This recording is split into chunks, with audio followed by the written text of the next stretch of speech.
Այս վիդեոյում միասին կստեղծենք պարզ chatbot Python ծրագրավորման լեզվով։ Եթե դու նոր ես սկսում սովորել ծրագրավորում, ապա այս դասը հիանալի սկիզբ է քեզ համար։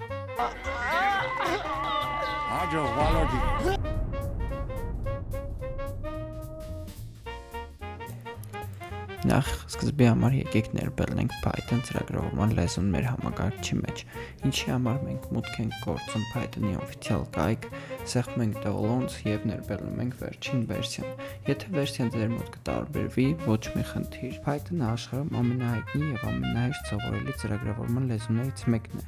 Այն օգտագործվում է web development-ի, data science-ի, artificial intelligence-ի, automation-ի համար։ Հիմա եկեք ներբեռնենք PyCharm ծրագիրը, որը մեզ հնարավորություն է տալու Python-ի կոդը գրել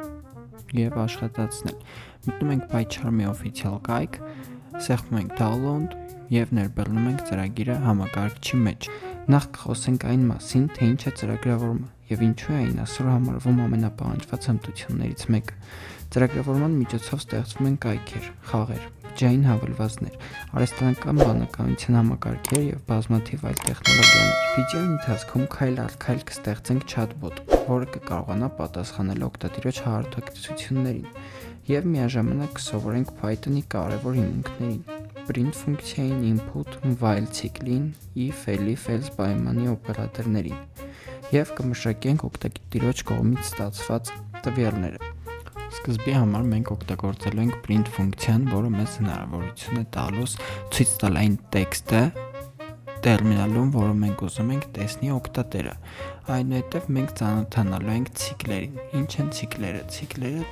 ֆունկցիաներ են ծրագրավորման լեզվում, որոնք հնարավորություն են տալիս գործողությունը կատարել մի քանի անգամ։ Այս դեպքում մենք օգտագործում ենք while ցիկլը, որպեսզի մեր գործողությունները կատարենք այնքան անգամ, մինչև մեր օգտատերը չուզենա դուրս գալ ծրագրից։ Օգտագործում ենք input ֆունկցիան և արժեքը պահում ենք user-ի մեջ։ Ինչ է անում input-ը։ Input-ը վերցնում է օգտատիրոջից տվյալները և պահում է փոփոխականի մեջ։ Այնուհետև մենք ստուգում ենք օգտատիրոջ գրած բառը և ըստ բառի պայմանի միջոցով պատասխանում ենք մեր օգտատիրոջ։ Մեր chatbot-ը, այս դեպքում որի անունը Վալոդիկ է, տեսնելու է ինչ է գրում օգտատերը, եթե օգտատերը գրում է բարև, նա պատասխանելու է բարև։ Եթե օգտատերը կհարցնի ինչպես ես, Վալոդիկը կպատասխանի լավ, մերսի դուք, և այսպես շարունակ։ Այս ֆունկցիոնալը իրագործելու համար մենք օգտագործելու ենք if, elif և else պայմանի օպերատորները։ Եթե դուք կուզենաք տեսնել շարունակություն, որտեղ ես Վալոդիկի կինտեգրեմ ձայնային կառավարման ֆունկցիոնալ, այսինքն մենք ձայնով կարողանանք կառավարել Վալոդիկին, ապա այս վիդեոյի տակ հավաքում ենք 200 լայք և դուք կտեսնեք Վալոդիկի երկրորդ վերսիան։ Եթե user-ը գրում է հաջող Վալոդիկին, ապա մենք նրան պատասխանելու ենք հաջողություն։ Վերջում օգտագործում ենք else պայմանի օպերատորը, որպեսզի մեր Վալոդիկը չգտնելով ոչ մի պատասխան ցանկից, այսինքն եթե օգտատերը մուտք անի այնպիսի հարց, որը մենք դեռևս չենք սովորացրել Վալոդիկին, ապա նա